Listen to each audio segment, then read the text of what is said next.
Hi everyone. Today we are talking about the female reproductive system.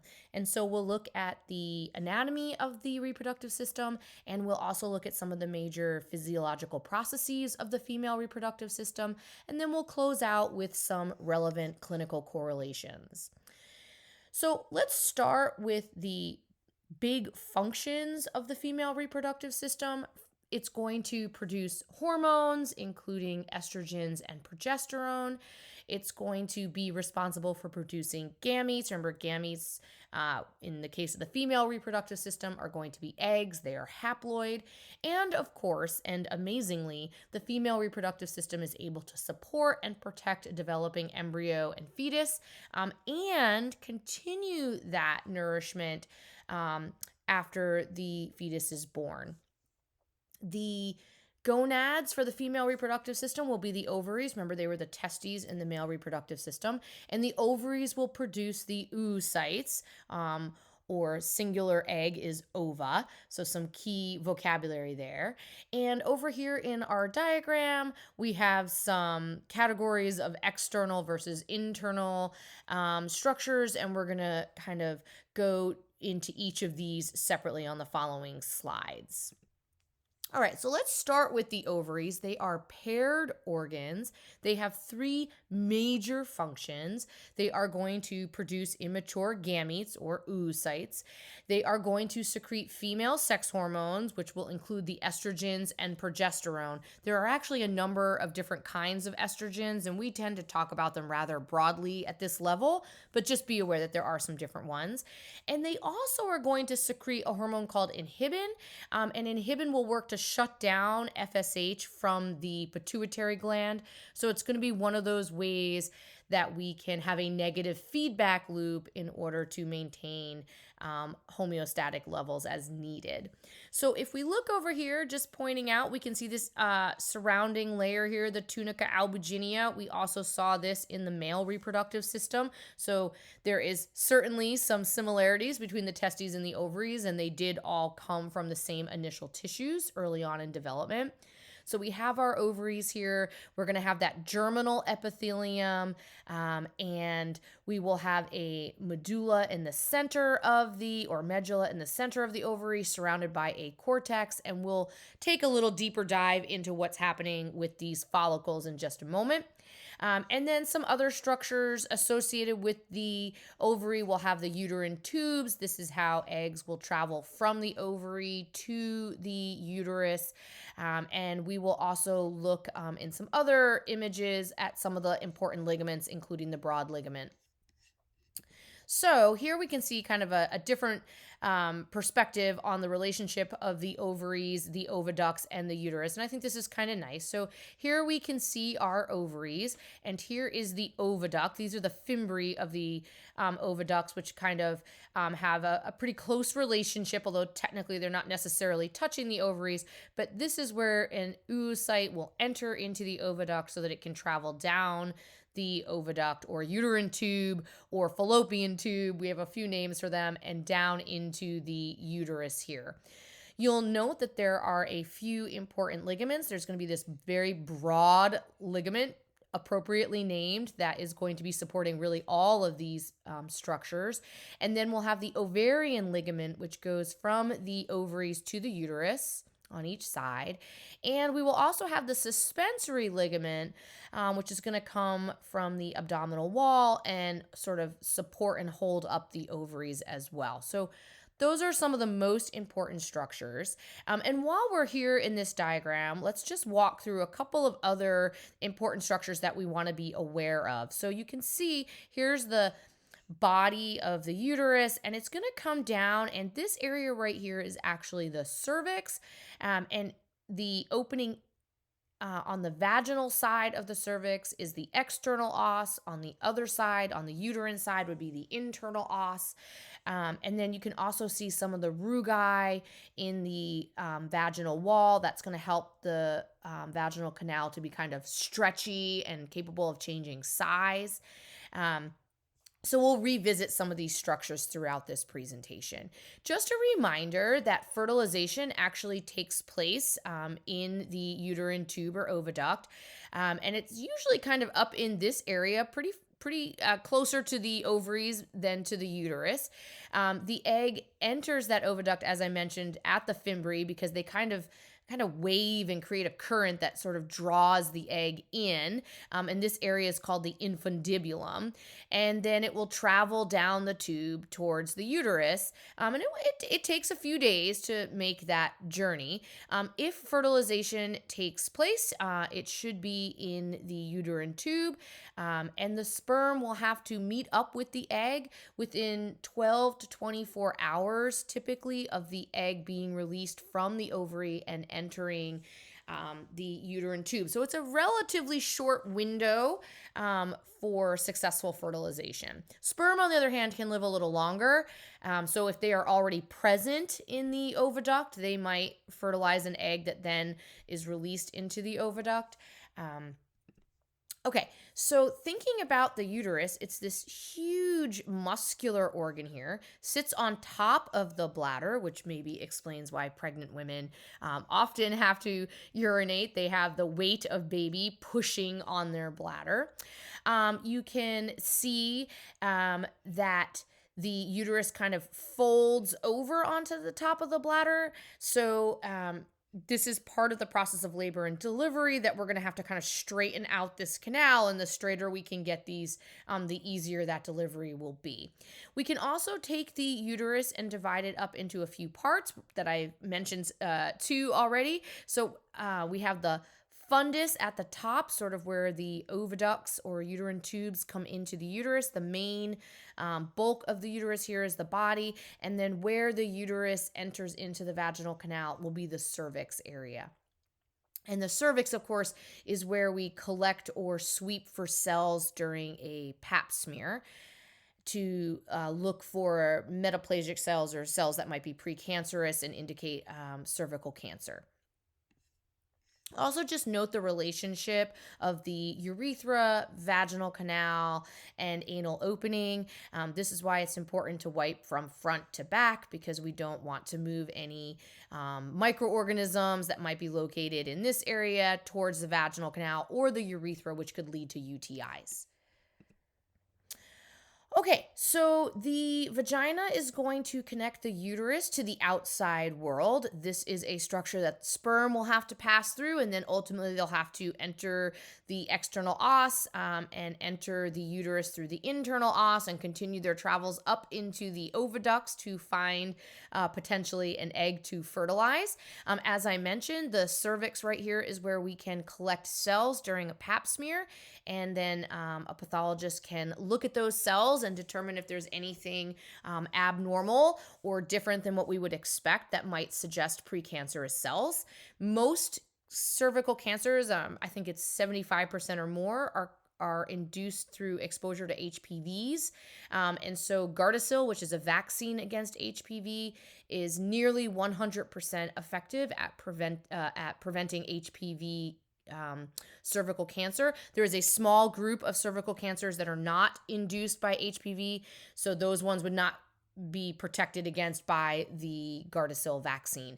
But it's a really life-saving vaccine for women because cervical cancer can be quite deadly. It's not always identified early on in the process, and so it may have already spread by the time it is identified.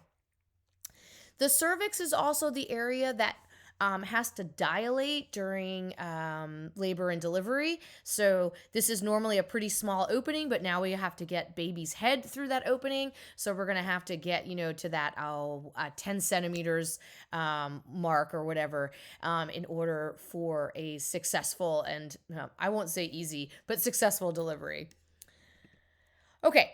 Our uterus, again, as I mentioned earlier, is a very muscular organ, and it actually has three layers that are evident. We're going to have the outermost wall, the perimetrium. There is clearly a typo here because I don't think it's supposed to be thing. I think it's supposed to be thin.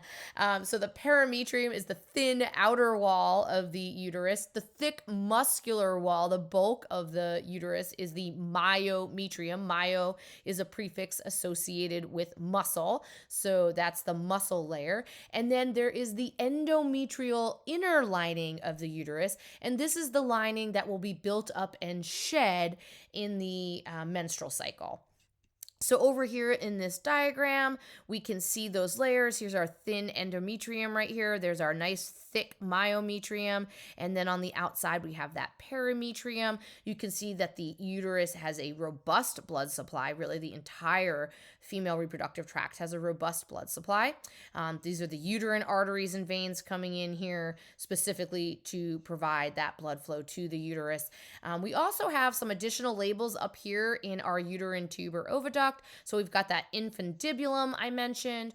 And then you can see we have some additional names for the tube as we move along. From the infundibulum, we'll move into the ampulla and the isthmus, and ultimately into the uterine portion of the uterine tube or oviduct, or fallopian tube, depending on when you went to school. Okay.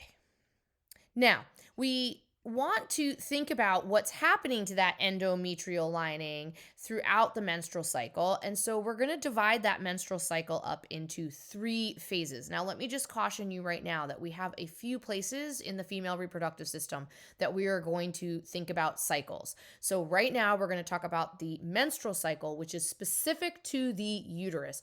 But we are also going to talk about the ovarian cycle, which obviously is specific to the ovaries.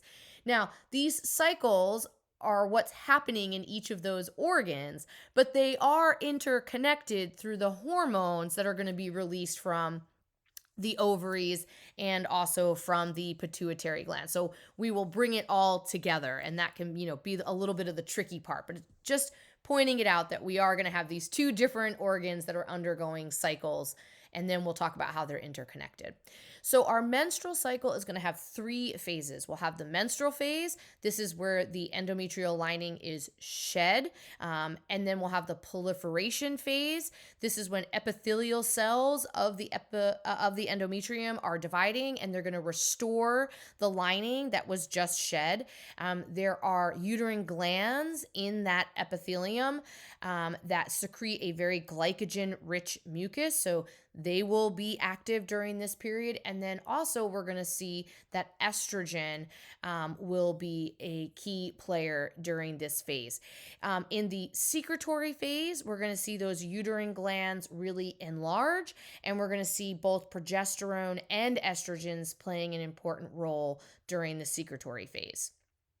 So over here in these images, you can see in the menstrual phase, we're going to shed that upper lining, the outermost layer. It's technically the innermost layer if you're moving from the outside of the uterus, but you get where I'm going. The layer facing the interior of the uterine cavity. That will be shed.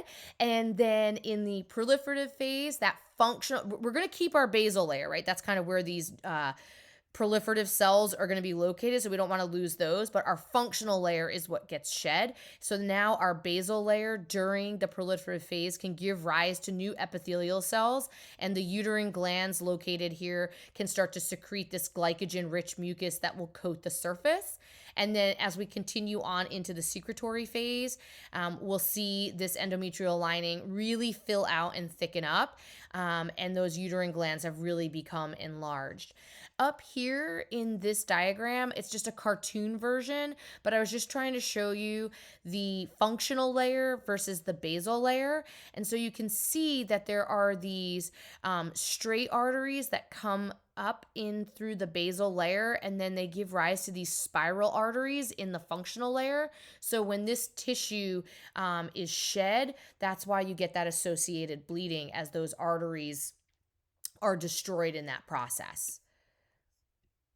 All right, so now let's take a peek at what's happening um, if we think about this from the perspective of the uterus and the ovaries. So remember, the ovaries are going to be where your eggs are developing, and they are also going to go through a monthly cycle. So if we look right here in this second row of this chart, we can see that early on in the ovarian cycle, which is called the follicular phase, we have primary follicles increasing in size and developing, and one of them will become a tertiary follicle.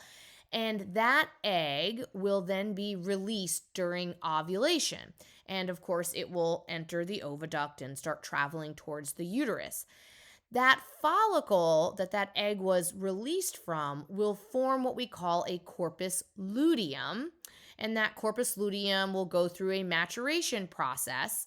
And if fertilization does not occur, then the corpus luteum will become a corpus albicans, and the consequence of that is that the ovarian cycle will start all over again.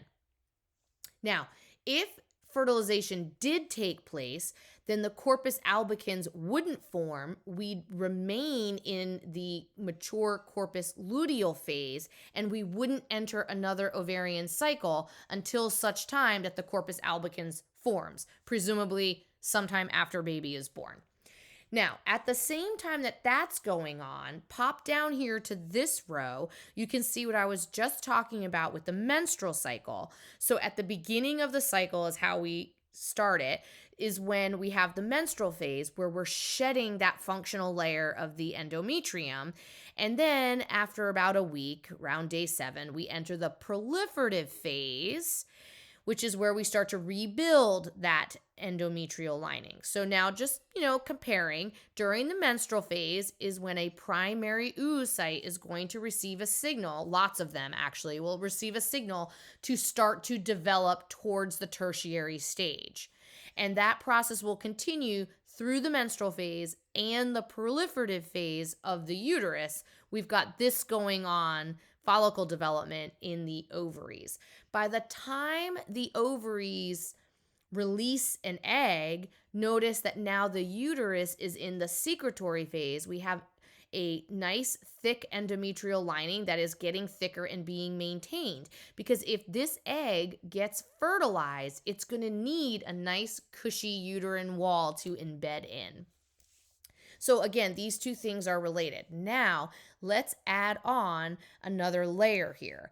In our first row, what we're seeing is the hormones that are released from the hypothalamus to tell the pituitary gland what to do. So in green, that's the hormone from the hypothalamus, GnRH, that tells the pituitary gland to release the blue, which is FSH, and the pink, which is LH.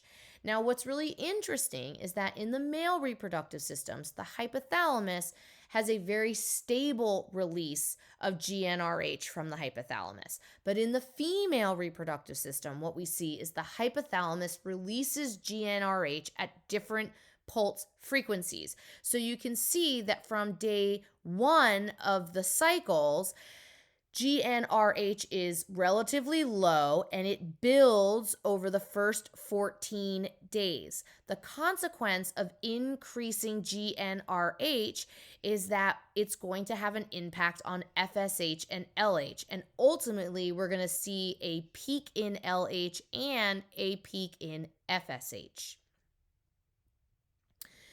FSH and LH also have impacts on what's going to be happening. So FSH is what will stimulate the start of the ovarian cycle. Follicles will begin their transition towards becoming a tertiary follicle in response to follicle stimulating hormone that was released by the pituitary in response to GnRH from the hypothalamus. LH induces ovulation, but notice that LH doesn't spike or peak until FSH N has increased right here, and then also that the amount of GnRH has increased in frequency release. So we're only going to see that one quick spike of LH, which induces ovulation, whereas FSH, we see slightly more stable levels for the first 7 days or so. We see a small fall off, and then we see a spike, and then it falls off again, is very low level during the luteal phase of the ovarian cycle, which would be the secretory phase of the menstrual cycle. And then we see it starts to peak again right towards the end, because we're going to need that increase in FSH in order to initiate the start of the follicular phase of the ovarian cycle. If we come down here into the ovarian hormone levels, what we'll see is that estrogen is going to slowly rise for the first 14 days, or for the first 7 days, and then quickly rise the second 7 days as we approach day 14 in ovulation. Because estrogens increase as the follicles become larger in response to FSH. The follicles not only release estrogen, but they also release inhibin. And inhibin being released from the follicles actually prevents the release of LH from the pituitary. But eventually, the estrogen concentration gets high enough that it overrides the inhibin, and that's what allows the release of LH from the pituitary gland, which also then causes the egg to come out of the most mature tertiary follicle and travel into the oviduct. Notice that it's only after ovulation that we see progesterone start to rise, because progesterone is produced by the corpus luteum. So until we have a corpus luteum, we can't have progesterone. And as long as progesterone is present in high concentrations from the corpus luteum, then we will maintain the secretory phase of the menstrual cycle. So if the egg is fertilized and the ovaries maintain the corpus luteum in response, it will continue to release progesterone, which will maintain the lining of the uterus so that the fertilized egg has a great place to embed in the wall of the uterus. But if the egg is not fertilized, then the mature corpus luteum will become a corpus albicans. Progesterone will no longer be produced. It will fall off. And without that progesterone, we will shed the lining of the endometrium during the menstrual phase of the uterine cycle. So hopefully, I know it's a lot and you gotta talk yourself through this diagram a few times, but it basically takes everything and puts it into one diagram. Also, just sharing that down at the bottom, this is basal body temperature, and we're just trying to point out here that basal body temperature is a little bit lower in days 1 through 14 than it is from days 14 through 28. And notice that there's a little drop right at the surge in LH. And so some women monitor their body temperature every morning, because this drop in body temperature right there indicates ovulation, which would be a good time, a better time to increase the likelihood of fertilization taking place. You can also do tests for LH levels to indicate whether or not LH has spiked. So those are just like P-stick tests. They're pretty easy. You can buy them at the drugstore. Okay, so that brings us to our mammary glands, because they are a really important part of the female reproductive system. They produce milk and allow for lactation. So because the milk that is produced by the mammary glands is the best nourishment for infants. It has passive immune markers in it that can help protect baby from pathogens, which is really important. It also seems to maybe reduce just general inflammation, which is really supportive for brain development. It also has a high fat content, which is great for growth. And it seems that babies that are breastfed, they for a good length of time, and I can't remember how long, maybe 8 months to a year, something like that. They also seem to have a reduced risk of asthma and allergies later in life. Although there's also a connection there to vaginal delivery and cesarean sections, because babies that are delivered vaginally also seem to have a reduced risk or likelihood of developing significant allergies or asthma later on. So there's definitely some things there, and we don't necessarily have all the answers. The production of milk is an incredibly high caloric event. So it takes a lot of mom's calories to make that milk. So you can burn a lot of calories breastfeeding. And then the other thing to be aware of is that the size of breasts is not really connected to the mammary glands. It's really just more connected to the amount of adipose tissue in the breast, which is probably genetically determined. And then some breast tissue is more dense than others. And when, like, it may have more glandular tissue, which can make it more dense. And so the typical tomography or mammograms that we do, they're not it's not as easy to see potential tumors in dense breast tissue. And so sometimes, like, an ultrasound might be a better way to check for potential neoplasms or small tumors in the breast. And that's actually a new thing in healthcare now. Women that get their first mammogram will also get a report on whether or not they have dense breast tissue to better understand what kinds of screenings might be most appropriate for them. Okay, so kind of coming back and getting into the details a little bit, we talked about spermatogenesis in the male reproductive system. So we need to at least touch on it here. Plus, it's an opportunity for me to talk about those cycles one more time, because you know how I love repetition. So oogenesis is the production of oocytes. For females, they produce one viable oocyte through the process of oogenesis, unlike in the male reproductive system where we can produce 4 spermatids for every spermatogonium that undergoes meiosis. So for the female reproductive system, we're going to have the primary oocytes are going to come from oogonia. Those are our stem cells, like spermatogonium in the male. And that's actually going to happen, though, during fetal development. So when mom has baby girl in her uterus, that fetus is already beginning the process of egg production. So we're going to start by forming primary oocytes from oogonia, and that will be through mitosis. And then late in fetal development, third trimester, we're going to see that some of those primary oocytes will undergo meiosis. And so they're beginning the process of forming an ova, but they pause in meiosis 1. Remember, meiosis has those 2 sets of divisions.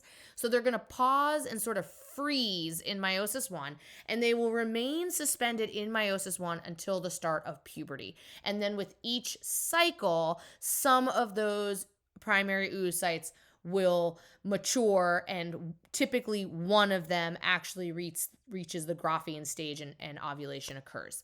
So how does that all get started? We're going to have, as I mentioned earlier, the FSH, or follicle stimulating hormone, coming from the anterior pituitary gland will trigger the start of the ovarian cycle by stimulating primary oocytes to begin the maturation process and forming tertiary follicles. And during that process, they will also complete meiosis 1, not the second set of divisions, just meiosis 1.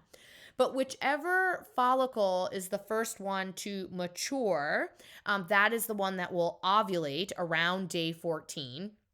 And then after ovulation, it will enter meiosis 2.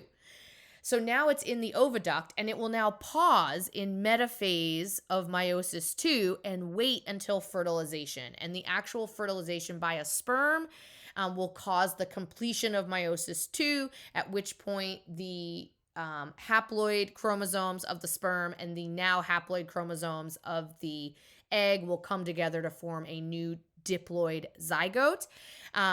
All of these divisions, by the way, they are unequal divisions for the egg. So every time like in meiosis 1, when it splits in 2, one of those cells is quite large and one is very small. The small one is going to be reabsorbed. It's not a viable egg. And then the larger one will undergo meiosis 2. It will also split into two, and the smaller ones will degenerate, and only that largest one will remain. So we get just the one. Okay, so here's kind of looking at a little more detail at what's happening in that ovarian cycle that I talked about with that chart a few slides back, but now we have some pictures to kind of go with it.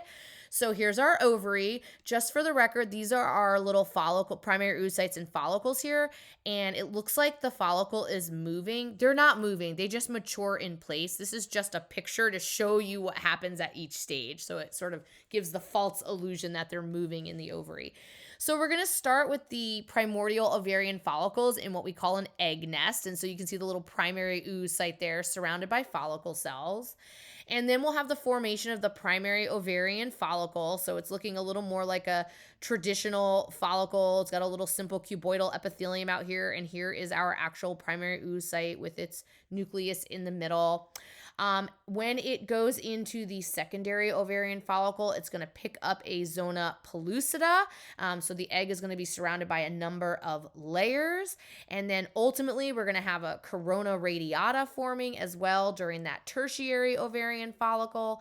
And typically, what we're going to see is only one follicle on the ovary will reach this stage in time for the surgeon LH to ovulate. Although some women, they may release more than one egg, and so they could end up with fraternal twins if they have more than one follicle in the tertiary stage when that LH spike happens. So here's kind of that ovulation process as the ova comes off the ovary, and it would go into towards the fimbriae and the infundibulum of the oviduct. And then that means that what's left of the follicle is now the corpus luteum, which will start producing progesterone. And then if no fertilization takes place, then progesterone and estrogen levels will fall, and the cycle will begin again, and the uterine lining will be shed. And one thing that I should have mentioned is over here where we have this development of the follicles, this is when estrogen and inhibin are being released from these follicles in response to the release of FSH from the pituitary. Okay, so this is just another picture. We had a similar one for the male reproductive system, and it just walks you through all those hormones. So here's our hypothalamus that releases GnRH to the anterior pituitary gland, which induces the production and secretion of FSH, which of course is going to go stimulate ovarian follicle development, which will lead to the release of inhibin and estrogen. It also induces the production of LH in the anterior pituitary gland, but not the release of it. So we're going to need high estrogen levels to get LH to be secreted from the anterior pituitary gland. And that's what we're going to get as those follicles develop in the ovary, and more estrogen is released. It will override the effects of inhibin, and then we'll have the secretion of LH, which of course will lead to ovulation, the formation of the corpus luteum, meiosis 1 completion, all those things that we've already talked about. So there's nothing new here in this diagram. It's just a specific way of looking at which hormones impact other hormones. And the answer is they all kind of are connected, right? So you just got to follow the red and blue lines. And remember, red means it stimulates and blue means it inhibits. All right, so let's leave all of this behind and move on to some important things that affect the female reproductive system, including from a clinical setting, birth control is a big deal in any kind of clinical setting with patients. So there are lots of ways to think about birth control, but one of the most important things to remember about birth control is that it is not sexually transmitted infection control for the most part. If sexually transmitted infections is the major goal, then condoms are probably going to be your most effective means, other than, of course, abstinence. Like not having sex would be a great way to not get an STI. But if you are having sex, then condoms is going to be your next best protective measure, and also it will act as a birth control. Another option is hormonal birth control. For the most part, this is by prescription in the United States. There is now currently a progesterone only birth control that is available over the counter in pharmacies. But if birth control contains any amount of estrogen, it does still require a prescription in the United States. This can be in pill form that you take orally. It can be injected like Depo-Provera, or there are even some implant types where they put these like little I'm going to say bars, but that's really not the right description, but they go in your upper arm and they do a slow release. So there's a number of different ways of getting these hormones, and what they do for the most part, they are going to maintain the secretory phase of the uterine cycle, because if the uterus thinks it's in the secretory phase, then we won't begin another ovarian cycle. Essentially, we maintain the corpus luteum. It kind of fakes the body into thinking it's already pregnant, and therefore we're not going to go through the development of follicles, and we won't have ovulation, and without ovulation, then we aren't going to have a fertilized egg that would lead to pregnancy. The progesterone only can work really well. And the great thing about progesterone only hormonal birth control is that it has very little to no risk. Whereas when you bring estrogen into the mix, for women who are older or who smoke, which is the biggest risk factor, is smokers, it does increase the risk of stroke or heart attack. And so that's why we always want a healthcare professional involved and overseeing that with a patient. Okay, another option would be an IUD. These also do require a medical professional because they must be inserted. They come in copper forms or hormonal forms. Both are highly effective. They can last up to 5 years depending on the type of IUD. They can be removed if you no longer want the birth control. The process of insertion can be not the most pleasant, and some type of pain control should be offered by the medical professional, but it's relatively short-lived, maybe a few days or a few weeks of abnormal bleeding, and then after that, oftentimes the menstrual cycle actually mostly disappears in response to the IUD. Sterilization is another more permanent option. Vasectomies or tubal ligations, both are highly effective with very low failure rates. Vasectomies are easier to reverse if someone changes their mind. Tubal ligations are almost impossible to reverse, so this is a very permanent choice, whereas male vasectomies, like I said, they really can be reversed if desired. In fact, they even have a type of vasectomy where they use a little silicone plug, so they just have to take them out, and that's pretty well reversible.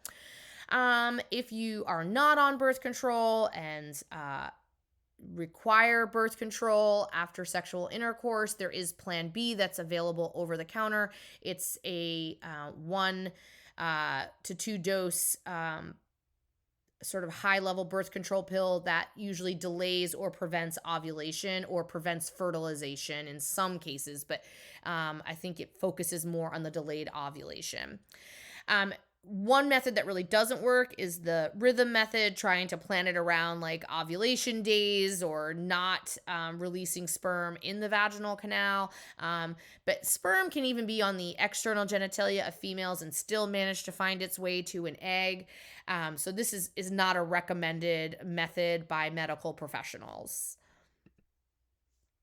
Of some other things that we want to think about with reproductive systems in a clinical setting, we want to think about for male reproductive system, we want to think about prostate cancer, testicular cancer, and STDs or STIs. Prostate cancer, we can do blood work for and look for prostate-specific antigens. That's called a PSA test. If that number is too high, it would suggest that there might be cancer in the prostate. And we typically recommend that for men over 50.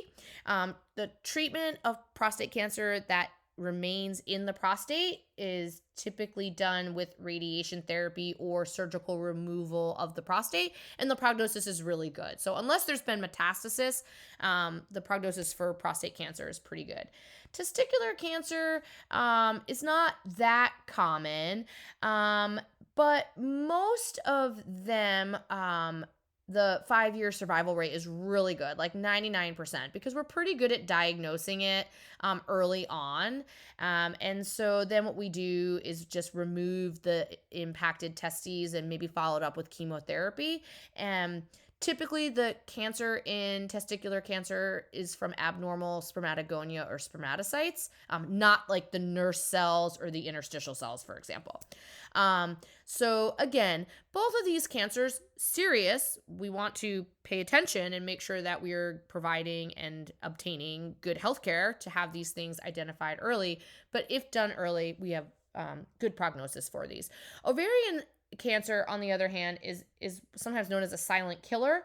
It is actually one of the cancers that is responsible for more deaths than any other cancer of the female reproductive system because it's very rarely diagnosed in its early stages. And by the time it is diagnosed, it's often spread other places. And one of the issues is the type of cancer that forms in ovarian cancer is typically a carcinoma. And these are cancers that are derived from epithelial cells. And so they often are quite aggressive, and remission is typically only seen in about a third of patients that have a carcinoma ovarian type cancer. So it's a very significant cancer. Cervical cancer, as I mentioned earlier, also can lead to death if not caught early. But the flip side is yearly exams with pap smears can detect cells very early on, oftentimes before they even become cancerous, when they're still precancerous. And so now we have the opportunity to do effective treatments. And then with vaccines like Gardasil, we can essentially never have HPV induced cervical cancers again. So, it's just an amazingly powerful medical tool to have those things at our disposal. STIs, or sexually transmitted infections, right? There are viral, there are bacterial, there are fungal, and even parasitic diseases that all are transferred through sexual contact. And also things like drug use that involves needles can also spread these kinds of diseases. The thing about STIs is that they can lead to sterility. And so, again, people that are sexually active want to, number one, make really smart choices about doing their best to prevent STIs. I used to always joke around and say, if you're willing to pay for a dog that comes with paperwork, then you should probably be willing to ask for paperwork from your partner. But, that's an individual choice. But you should definitely have a primary care physician that you see on a regular basis that can help you make the right choices for you to stay healthy and safe. Okay, and that wraps up female reproductive systems.